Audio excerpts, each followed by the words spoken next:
Gabriel García Mara, Colombia, 1927, México DF, 2014, novelista colombiano, Premio Nobel de Literatura en 1982 y uno de los grandes maestros de la literatura universal.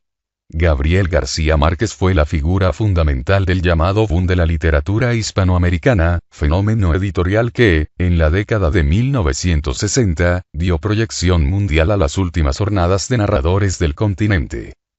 En todos ellos era palpable la superación del realismo y una renovación de las técnicas narrativas que entroncaba con la novela europea y estadounidense de entreguerras, Kafka, Joyce, Proust, Faulkner.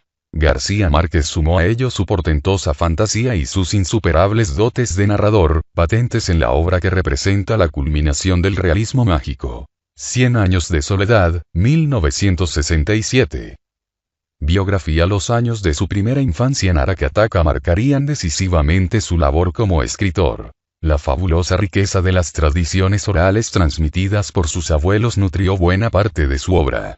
Afincado desde muy joven en la capital de Colombia, Gabriel García Márquez estudió Derecho y Periodismo en la Universidad Nacional e inició sus primeras colaboraciones periodísticas en el diario El Espectador. A los 28 años publicó su primera novela, La hojarasca, 1955, en la que ya apuntaba algunos de los rasgos más característicos de su obra de ficción. En este primer libro y algunas de las novelas y cuentos que le siguieron empezaron a vislumbrarse la aldea de Macondo y algunos personajes que configurarían 100 años de soledad, al tiempo que el autor hallaba en algunos creadores estadounidenses, sobre todo en William Faulkner, nuevas fórmulas expresivas.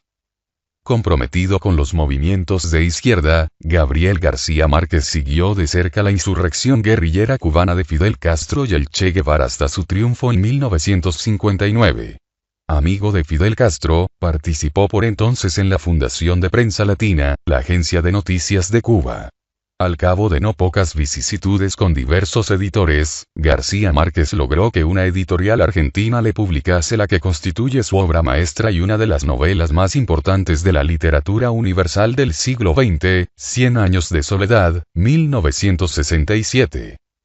Gabo en la época de 100 años, Barcelona, 1969, incubada durante casi 20 años y redactada en 18 meses, 100 años de soledad recrea a través de la saga familiar de los Buendía la peripecia histórica de Macondo, aldea imaginaria fundada por los primeros Buendía que es el trasunto de su localidad natal y, al mismo tiempo, de su país y del continente.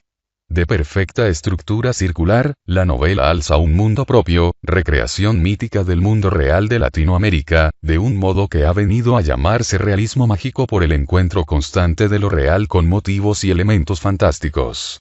Así, en el relato de la fundación del pueblo, de su crecimiento, de su participación en las guerras civiles que asolan el país, de su explotación por parte de una compañía bananera estadounidense, de las revoluciones y contrarrevoluciones subsiguientes y de la destrucción final de la aldea, que confluye con la extinción de la estirpe de sus fundadores, condenada desde el principio a 100 años de soledad, se entrelazan con toda naturalidad sueños premonitorios, apariciones sobrenaturales, pestes de insomnio, diluvios bíblicos y toda clase de sucesos mágicos, todo ello narrado en una prosa riquísima, fluida y cautivadora que hacen de la lectura un asombro y un placer inacabables.